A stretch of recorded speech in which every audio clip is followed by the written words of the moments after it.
Hi bro, hi sister, praise Lord. Love, காதல், உண்மை காதல், ஒருதலை காதல், உங்களுக்காகவும் எனக்காகவும் ஜீவனை தந்த காதல், பரிசுத்த காதல். ஆனால் இந்த உலகத்தில் இப்போ நடந்துட்டு இருக்கிறது என்னன்னா, ஆண் பெண் ஆணோடு அவலட்சணமான காரியங்களை செய்துக்கிட்டு காம காதலும் ஆண்டவர் விட்டு நம்மளை பிரித்து கொண்டு போகிற மாதிரி பாவக்காதல் தான் நடந்துட்டு இருக்கு. காதல்னா இன்னைக்கு அப்படி தான் புரிஞ்சுக்கிட்டு இருக்கோம், அப்படி தான் நானும் பண்ணிட்டு இருந்தேன். ஸோ ஆண்டவர் இன்னைக்கு ஒரு சில காரியங்கள் ஆக்சுவலி நீங்கள் நிறைய பேருக்கு பிரேக்கப்ஸு, ஃபெயிலியரு, ரிஜெக்ஷன்ஸ் நிறைய நடக்குது. நிறைய பேர் எனக்கு மெசேஜும் பண்ணாங்க.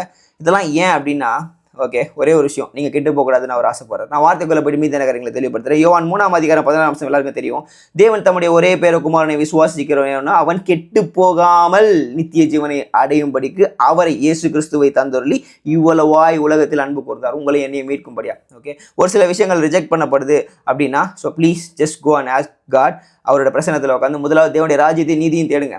உங்களுக்கு தேவையானது ஏற்றதில் கிடைக்கும். இன்றைக்கி வயசு கோளாரா அப்படின்லாம் சொல்ல முடியாது. சின்ன வயசுலேயே படிக்க வேண்டிய வயசில் படிக்கிறது இல்லை, வேலை செய்ய வேண்டியதில் பண்ண வேண்டிய வயசில் பண்ணுறதை பண்ணுங்கள். ஓகே, அப்போ லவ்லாம் பண்ணக்கூடாது அப்படின்னா, so please just love god first. அவர் உங்களுக்கு ஏற்ற துணையை, ஏற்ற காதலை உண்டு பண்ணி கொடுப்பாரு.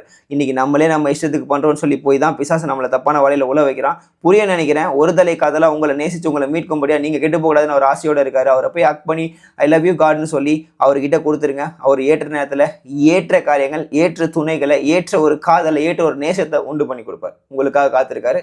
போயிட்டு ஆஜராயிடுங்க. ஐ லவ் யூ காட்னு சொல்லிட்டு போயிடுங்க. புரியுதா? இதனால் இல்லை கம்பெனி கத்திருக்கு சொத்துற மாமேனோட இல்லையா? Love you.